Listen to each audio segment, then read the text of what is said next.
Est-ce que finalement le pré-ombrage, ça serait pas juste une grosse perte de temps?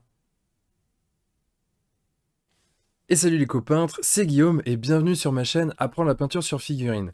Alors aujourd'hui, on va se pencher sur le pré-ombrage parce que sur une des vidéos précédentes, j'ai quelqu'un dans les commentaires qui m'a posé cette question justement en me disant étant donné que souvent tu fais des couches opaques, à quoi ça sert le pré-ombrage? Quand est-ce qu'on doit le faire ou ne pas le faire? Puisque si tu fais des couches opaques, je vois pas à quel moment c'est utile d'en faire un. Et donc la question est tout à fait légitime parce que en effet, quand on va faire des couches opaques, on peut se poser la question de savoir à quoi ça va servir. Parce que oui, en effet, le pré-ombrage, c'est cool, ça peut faire gagner du temps, ça peut être très très sympa, ça peut vraiment servir à quelque chose, mais encore faut-il savoir quand le faire. Parce que sinon, comme je l'ai dit en introduction, c'est une perte de temps. Et c'est vrai que perdre du temps, étant donné qu'on a rarement trop de temps pour peindre, on essaye d'éviter. Mais alors du coup, quand est-ce qu'on fait un pré-ombrage? Quand est-ce qu'on ne le fait pas? On voit ça tout de suite dans la vidéo. Alors, le premier cas de figure où je considère que c'est vraiment super sympa de faire un pré-ombrage, ça va être quand on va avoir envie d'utiliser ce pré-ombrage pour se faire des références photos. Alors, qu'est-ce que j'entends par référence photo? C'est tout simplement le fait de prendre des photos de sa figurine juste après le pré-ombrage pour visualiser plus ou moins où vont se poser les lumières et les ombres sur notre figurine quand on a choisi l'axe de notre lumière. Alors oui, évidemment, dans cette phrase, il y a un truc important, c'est quand on a choisi l'axe de la lumière. Parce que si on fait un gros pré-ombrage, c'est-à-dire qu'on fait notre blanc, puis qu'ensuite on fout du blanc partout, pour le coup, on va pas y voir grand-chose. Par contre, si on a identifié l'axe de notre lumière, même si on en fait plusieurs, par exemple, moi j'aime bien faire une lumière principale qui vient d'un côté et la lumière secondaire qui vient pile à l'opposé, quand c'est comme ça, on fait notre pré-ombrage dans ces directions-là, et quand on va prendre nos photos, on va avoir des jolis dégradés de blanc vers le noir, ou en tout cas de clair vers le sombre, qui vont se mettre sur la figurine, nous permettant ainsi de voir un petit peu comment se comportent les différents volumes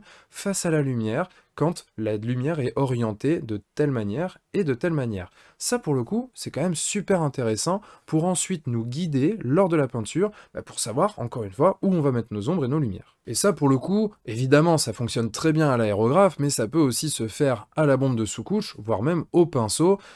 À ce moment-là, il faut absolument avoir choisi l'orientation de la lumière, ne pas en bouger, faire tout notre pré-ombrage avec cet axe-là, parce que sinon, si on se décale, forcément, on n'aura pas l'effet escompté sur la peinture finie, mais quoi qu'il en soit, c'est un cas de figure où franchement, c'est super utile. Alors par contre, je te vois venir, non, non, non, hein, on fait pas ça, puis on fait une photo mentale, hop, on se dit on va le faire de tête. Bah non, l'objectif c'est quand même de prendre en photo ça pour l'avoir à disposition, que ce soit sur le téléphone ou sur l'ordinateur. Et ce que je recommande, c'est de prendre la figurine sous tous les angles de vue. Alors je te dis pas de prendre 360 photos pour faire un 360, mais d'en prendre 4 avec une vue de face, une vue de dos et une vue de chaque côté. Je trouve ça quand même super intéressant parce que ça permet de voir à peu près comment se comportent tous les volumes, tous les angles de la figurine en fonction de l'axe de la lumière qu'on a choisi. Le deuxième cas de figure où je trouve ça intéressant de faire un pré-ombrage, c'est quand on va utiliser des techniques de peinture qui jouent sur la transparence. Et donc du coup, ce pré-ombrage, il va tout simplement nous servir de guide sur nos valeurs. C'est-à-dire qu'on aura déjà positionné pratiquement toutes nos valeurs avec ce pré-ombrage et que le travail suivant avec les peintures sur lesquelles on va jouer sur la transparence, eh bien ça va servir surtout de colorisation. On va ajouter nos teintes, notre saturation, bref, on va mettre de la couleur sur du noir et blanc. Et pour ceux qui auraient des petites questions sur ce que c'est une valeur, tout ça, je t'invite à regarder du coup la vidéo que j'ai fait pendant ce challenge, celle où la vignette là, elle reprend la tête de Perceval. Je pense que tu vois le lien avec les valeurs. Alors ces techniques, il y a pas mal de techniques comme ça qui ont le vent en poupe en ce moment, c'est notamment tout ce qui va utiliser les peintures contrastantes, les contrastes, les speed paint, les express color, bref, toutes ces peintures qui jouent beaucoup sur la transparence et qui avaient comme promesse de faire en un seul passage ombre, intermédiaire, lumière.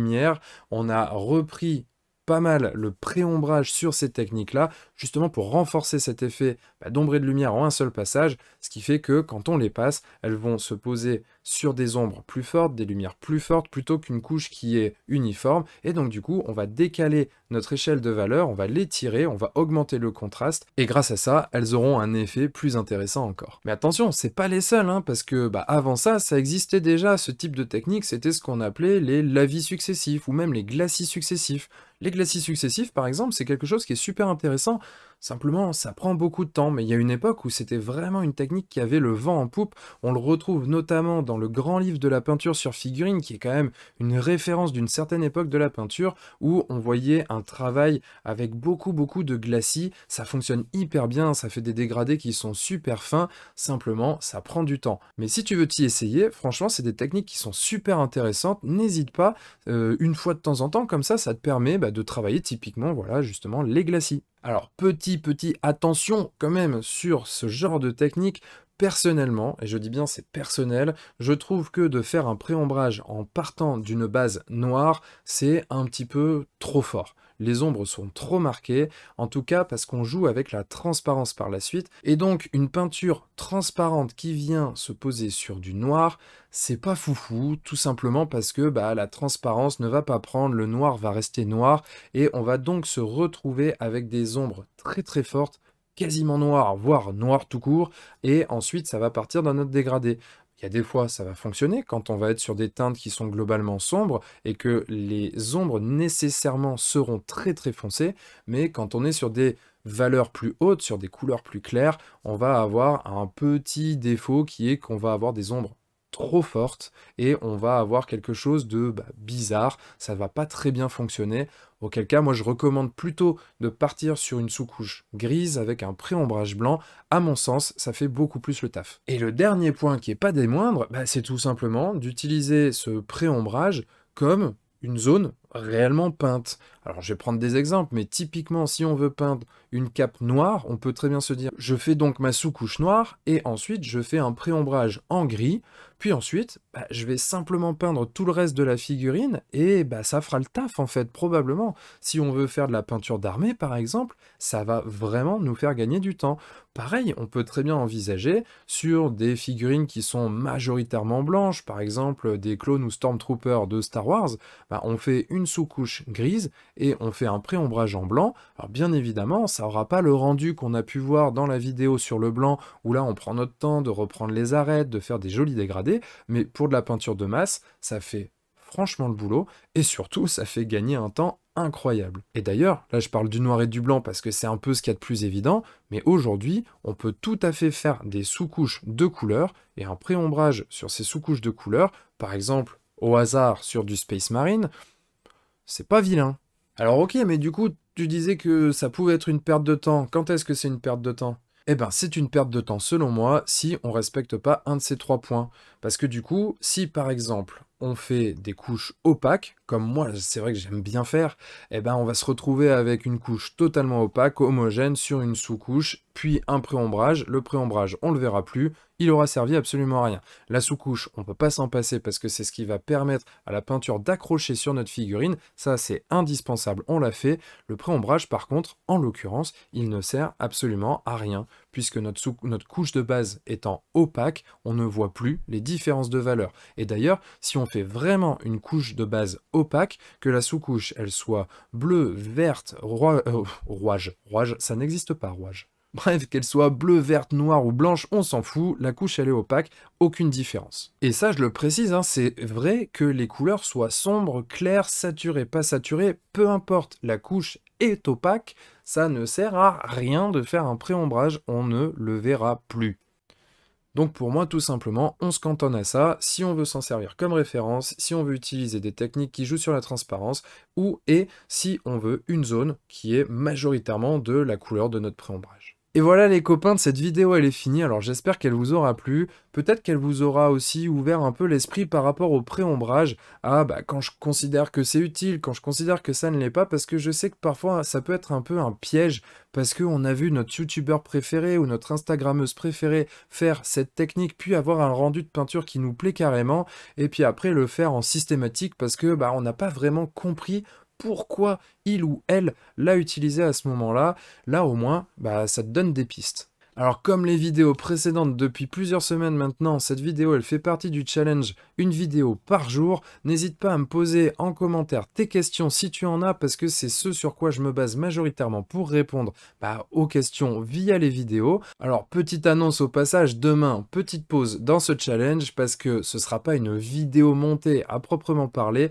je serai en live. Logiquement, à partir de 20 h, je dis logiquement parce que, vous le savez, ça dépend aussi un petit peu de ma fille, hein, qui décide un petit peu de quand elle se couche. Quoi qu'il en soit, on a prévu de faire un live avec Girio, Malika et Julien, et ça sera sur une thématique lapin. Alors, à l'heure où j'enregistre la vidéo, je sais toujours pas quelle est la figurine qui peut correspondre à cette thématique. Au secours! Bref, ce sera un live super sympa avec les 3 copains et on va essayer comme d'habitude de faire du mieux qu'on peut sur une figurine en 2 heures. Donc n'hésite pas à passer faire un petit coucou pendant le live demain, ce sera logiquement à 20 h sur la chaîne. Les petits rappels habituels, n'oublie pas si la vidéo t'a plu de la liker, de la partager, de t'abonner à la chaîne pour pas louper les prochaines vidéos et si tu le souhaites, dans la description, il y a en téléchargement gratuit le petit guide du débutant en peinture sur figurine qui en plus, quand tu le télécharges, ça t'inscrit à la newsletter, ma newsletter que j'envoie au maximum une fois par semaine et dans laquelle je partage des news sur l'univers de la peinture sur figurine, avec les dernières sorties, les trucs comme ça, il y a aussi les événements à venir, il y a bien sûr l'actualité d'apprendre la peinture sur figurine, que ce soit les peintures du studio, les dernières vidéos, ou même encore les formations, les inscriptions, tout ça. D'ailleurs, ça va commencer à être tout proche, il y a les inscriptions pour ma formation, ma première figue, qui vont réouvrir si ça t'intéresse. La newsletter, c'est le meilleur endroit pour avoir les infos. Bref, sur ce, moi il me reste plus qu'à te souhaiter une très bonne soirée, je te dis à très vite, et pour ceux qui peuvent être là demain à 20 h, eh bien à demain à 20 h sur la chaîne en live, et bien sûr, d'ici là, n'oublie pas de mettre des couleurs dans ta vie. Ciao!